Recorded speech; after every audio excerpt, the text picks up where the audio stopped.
Hello and welcome to Dating Alchemy with me, Jen Youngquist, where I focus on all things dating, especially after 40. So if you've been trying to find that mate of your dreams and you keep failing at it, you're running into a lot of roadblocks around it, then this is the podcast for you. This was my issue for a lot of years, and I have solved the problem. I know what was blocking me and why, and I am going to share everything I know with you. So I hope you stick around. In this episode, I'm going to be going into the practical side of the law of attraction, of manifesting, aka how to do it and what people commonly get wrong about it. In the last episode, I went over what the law of attraction really is. But today, I want to focus more on how to use it and where people commonly go wrong with that. So, just as a little refresher, at its core, the law of attraction is stating that we are constantly emitting energetic vibrations based on our predominant thoughts and emotions. These vibrations then interact with the vibrational field of the universe and draw back the corresponding experiences and circumstances that align with that energetic state. It is asserting that the thoughts, emotions, beliefs, and intentions that we hold within ourselves have a direct influence on the experiences and circumstances we attract into our lives. And this is because everything is energy. Okay. And if everything is energy, everything has a vibration, and vibrations are waves, waves of energy, which have real effects on things out in the world. Okay. So you think energy like an ocean wave, right? An ocean wave is nothing but energy, and it can have some real effects on people, on places, right? We've seen this. So your thoughts and your beliefs are real things. They emit waves of energy, and they as well have an effect on things out in the world. Okay. So you can think of manifestation as the byproduct of a dominant frequency and vibration, meaning you bring to life whatever is in your dominant frequency and vibration. All right. So if you're focusing on more gloom and doom and what can go wrong, you're going to bring more of those things into your life than if you were focusing on the opposite end of the spectrum. Okay. So the problem comes in when we don't always know exactly what is in our dominant frequency and vibration. We're not always aware of that. And there are some hidden things that can have a real effect on our dominant frequency and vibration. So I call these our blind spots. Okay, we all have blind spots that can take over and ruin your manifestation.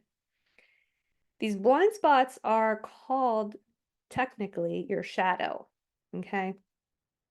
What's in your shadow are the things you're not aware of, things you haven't fully healed, things like your current patterns. Okay. There's pent up emotions that can be in your shadow. There's beliefs that aren't serving you anymore that are in your shadow. And all of these things you're not really aware of, not consciously. Okay. So, unfortunately, if you have a blind spot when trying to manifest something, it will take over and become the predominant vibration. So, let me give you an example of that. Let's say you want to, and this is my own personal example, okay? So I wanted to manifest the partner of my dreams. I wanted to be married. And whenever I found someone that I was attracted to, he was always some shade of emotionally unavailable. Every time. And if you're not sure what emotionally unavailable means, you can think of it as someone that does not want to go deep with you. They stay surface level, they stay aloof, they keep you at arm's length, and there's never really any depth to the relationship. These are the people that are not super responsive, they're not super consistent and reliable, and they're basically not choosing you. Okay, they don't want to get married. These are your casual relationships, those kind of people, okay? So why was this happening to me? Well, there were a lot of reasons, but for the sake of this example, I'm going to pick one of them that was probably the dominant one for me. So I had a blind spot where I wanted to just really feel special. I wanted to be chosen, okay? So you would think that would cause me to pick people that would choose me, that would make me feel special. But that's not how it works, okay? Because the other part of that shadow, that blind spot for me was I felt like I had to prove my worth before I could be chosen, before I could let someone make me feel special. They couldn't just offer that to me because it wouldn't have felt right and I would have friend zoned them. And I did that with a lot of people who were just willing to give me love outright or who were willing to choose me. Nope. I wanted to be special. Okay. And in order for me to do that, I had to win over the unwinnable guy because then how special would I be? Right. And I had to do that by being the good little girlfriend, right? I was trying to win him over by, win him with my awesomeness. Like if I just show him how awesome I am, if I can just get him to see me, then he has to choose me. But unfortunately, that's never ever how it works. It's just never how it works. And it really, really sucks. Okay. So this blind spot was making me choose men who would not choose me. And the more aloof and unwinnable they were, the more attracted to them that I was. And so, what I want you to really understand here is your blind spots won't keep you from meeting the right people. I met plenty of guys who were willing to choose me and willing to just give me what I wanted. But I wasn't choosing those people because they weren't allowing me to work for it, because I felt like I had to prove my worth first. It's fucked up, but that's exactly how these unconscious, unhealed things work, right? That was in that broadcast that I was sending out, and all of these aloof guys were picking up on it. They're like, yep, this is the kind of girl I want because she's not going to hold me accountable. Yeah, it sucks. So the blind spots won't keep you from meeting the right people, they will keep you from choosing the right people. Okay? So if you've ever had the thought you have a broken picker or that you can't trust yourself to choose, this is why. Okay? So great. Then how do you change it? Well, the first thing you have to do is shift your perspective. So likely, if this is happening to you over and over again, you are feeling quite like the victim. Like it's everyone you're meeting that's horrible, that it doesn't matter what you do, there just aren't any good ones out there, right? And I was there at one point. I was feeling like that. I felt like there just weren't any good guys left. I was too old to find a good guy. All the good ones were taken, that kind of junk. Well, and I'm going to say this with love, but it's just not true, right? If we really think about it, there's over 8 billion people in the world, and you're telling yourself that there isn't one good man out there for you? That is just fear talking, okay? The shift you need to learn to make is asking yourself how those failed relationships happened for you and not to you. Okay. You have to ask yourself, what is this trying to show me? Because all of those relationships that you have had thus far that have failed are a mirror. They're trying to reflect back something to you that you need to see, but you've been unable or unwilling to see up until now. So each of those failed relationships was there to show you a blind spot that needs to be healed or addressed, and you just haven't got the message yet.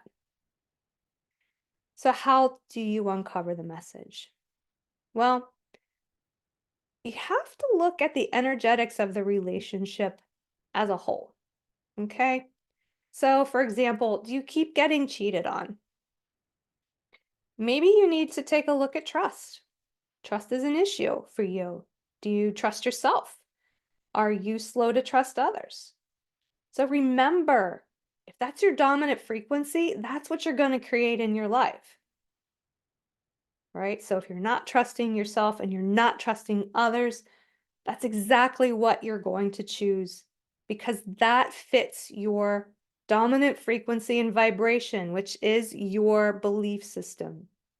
If you're believing people can't be trusted, you're going to pick people who can't be trusted. That's just how it works. I know it sounds like it's backwards, but it's not. It's really not.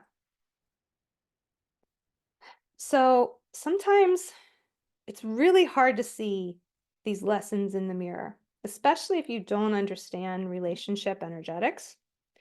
And so that's why it can really shortcut your efforts by finding a good coach that can help you decipher the energy. So, can you do this on your own? Absolutely. I did. But I'm going to be honest, it took me a lot longer than it should have. I feel like I wasted probably an extra 5 or so years futzing around trying to figure out what's going on, right? Trying to finally crack that code and learn the lessons that I needed to. Getting help can shortcut this process for you and save you years of your time. I really wish I'd done that. I didn't meet my husband until I was 36, and we didn't get married until I was 43. So I got a late start, I feel. So those of you that are wanting to start a family or have more kids, you don't really have years to burn. So, I would suggest that you find someone you can trust that can help you to really understand what all those past relationships were trying to teach you and can help you shift out of it. Okay, so we've talked about how your blind spots can block you. Now, another thing that can block you is not being crystal clear on what you want. Okay. So, again, if you're trying to intentionally manifest, like your energy needs to be clear, right? Your predominant energy and vibration needs to align with what it is that you're trying to attract. And if you're not sure what you're trying to attract, um, then your results might vary quite a bit. Okay. So honestly, it's worth it to do a little visioning so that you have an overall picture, like what it is that you want to create in your life. How do you want this relationship to be? What do you want to do with this person? How can your energy and theirs really, um, you know, facilitate the kind of life that you want to have? Okay. So if you're trying to manifest a relationship, do spend some time getting clear on what you want, not what you think other people might want for you. What do you want? And don't discount anything. None of it is selfish. None of it. Okay? I know a lot of people that are kind of afraid to vision something because they feel like, who are they to ask for this? Right? My friends, I'm here to tell you, you can have anything that you want. Okay? And it is not selfish. It's not selfish at all. So put down, like get clear on everything that you want. Get clear on the things that you want your partner to bring to the table. Okay? Not so much focusing on physical things. Um, some physical things are important. I'm not going to go into that here. I did a whole workshop on that. I'll link that in the show notes, where if you want to go through that clarity process, that workshop is a must listen. Okay, because I totally walk you through all of that in the in that workshop. But you really want to know what your deal breakers are. You need to know what your values are. Like if you don't know your top 5 values, you need to really spend some time getting clear on that because your future partner needs to share those. Okay? Spend some time also understanding how you want to feel when you're in that relationship. Okay? So whether it be supported, do you want to feel cherished, chosen, safe, welcomed, free, loved? You can have all of those things, but you first have to know what it feels like to have them so that when that happens, you don't reject it because it feels weird or different. Okay? So you have to spend some time understanding what that feels like in your body. What does supported feel like? What does it feel like to be cherished? And I know a lot of you are like, I don't know, I've never had a partner cherish me or really support me. I understand that. I really do. I hadn't had that either. But I bet you there's been someone in your life that has supported you. Okay. So the thing to understand is that we create our emotions. Someone else does not create the emotion in you. Okay. Someone else does something and then you have a reaction to it, right? They're not creating your emotion for you. You're creating that emotion.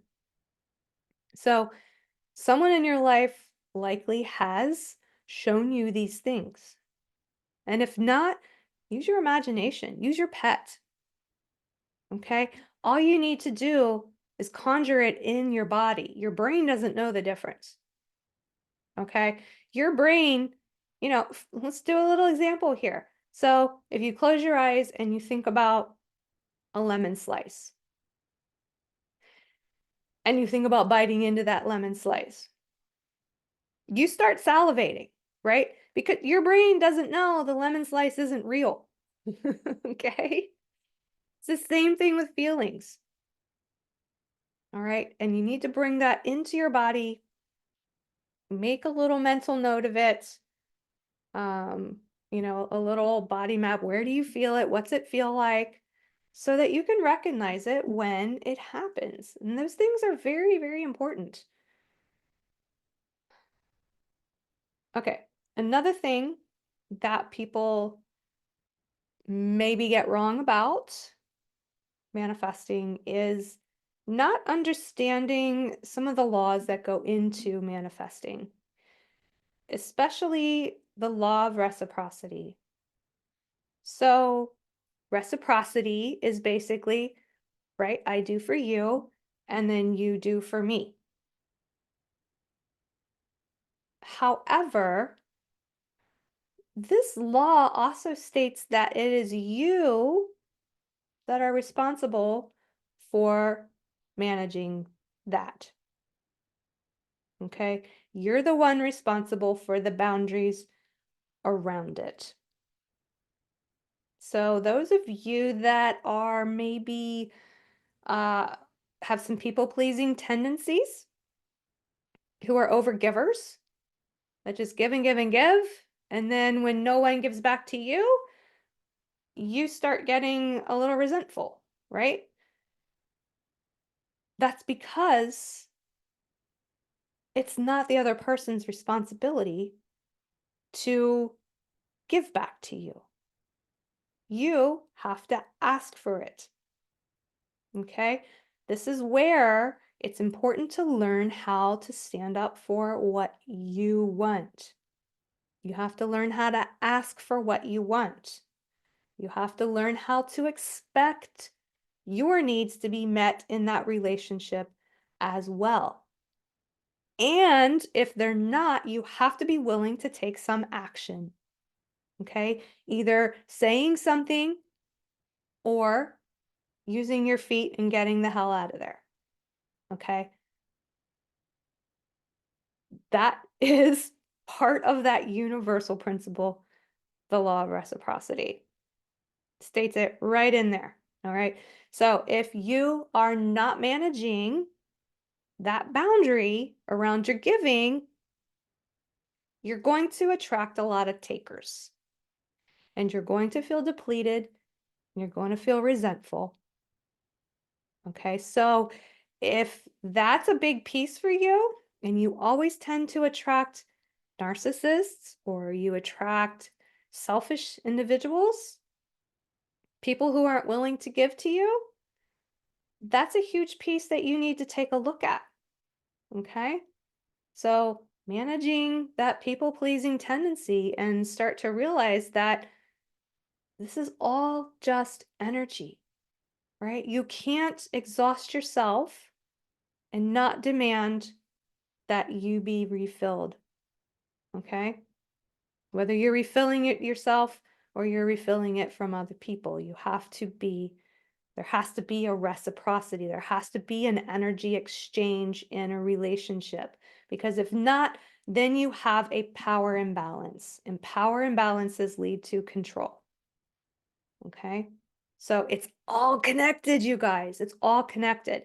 And if those are you have some issues with that, like really seek out someone that can help you to untangle that and to really make the shift around that. All right. That is something that I do help my clients with. All right.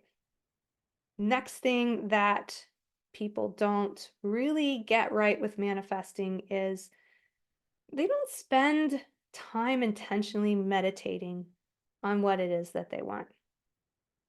So, the key with intentional manifestation is that you have to bring yourself into that it's done energy, feeling like you already have this thing. You cannot you cannot intentionally manifest from lack, from I don't have. I don't have it yet. I don't have it yet. And then go out in the world and try to find it. That is trying to manifest from lack. You have to meditate on it enough that you Believe that it's going to happen without a doubt. Like, you have to believe it can happen. So this is why if you have the thought of there aren't any good men out there, I'll never find what I want doesn't exist, then you're right. It will not exist for you. Okay? Because you're trying to manifest from lack, from I don't believe. So you can't stand back with meditation and be like, well, I'll believe it when I see it. Nope. You have to believe it ahead of time or you will never see it. It's just how it works.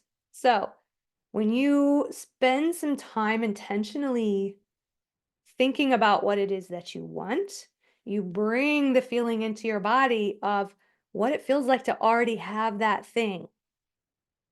Okay. Down to, I know it's going to happen. And I do have a meditation for this that will help. So I'll put that in the show notes as well. But once you already have that belief, once you already have the it's done energy, then you can stop the meditating and start taking aligned action to find it. And this is where a lot of people drop the ball and aren't willing to really get out of their comfort zone. The part of the law of attraction basically is stating that you have to take aligned action. You actually have to do something because that signals to the universe that you really want it. And the more action you take, the faster this is going to happen for you. Okay. And a little caveat here is you need to be intentional with your actions and aligned, but don't over focus. Otherwise, you start to create from the energy of lack.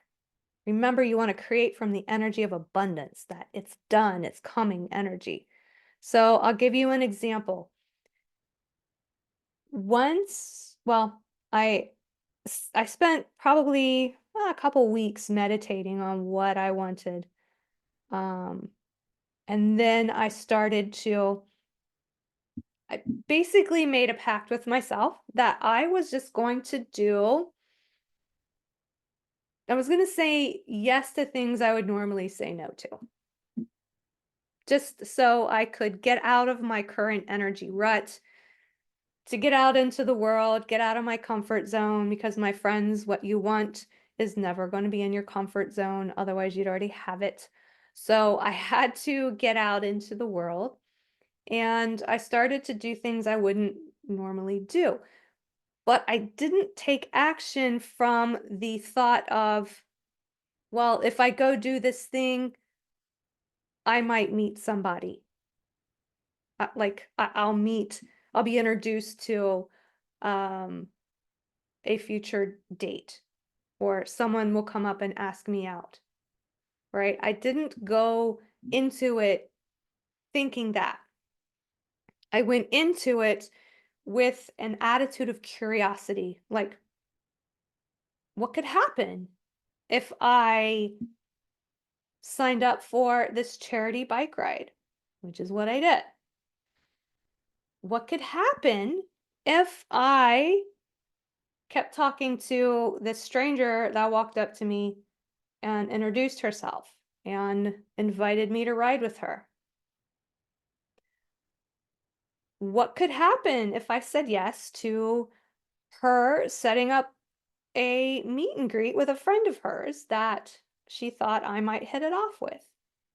All these things I normally would have said no to, but I said yes to. And it ended up leading to me meeting my husband. But again, I didn't go into it like, oh, I could find my husband if I go to do this charity bike ride. No, I was just simply open to possibility. You just want to be open to possibility when you go and take action out in the world. Okay. Again, if I would have gone into it intending to meet someone, that would have put me in the energy of lack, of I don't have. Okay. All right, so those are the big ones. I think where people kind of go wrong with law of attraction. So, you'll find down in the show notes a workshop that I talked about where I walk people through how to get clear, basically how to do manifestation. Um, and I'll also link my meditation that I created for that workshop in the show notes as well. All right, everybody. I hope that you have a wonderful week and we'll see you next time. Bye.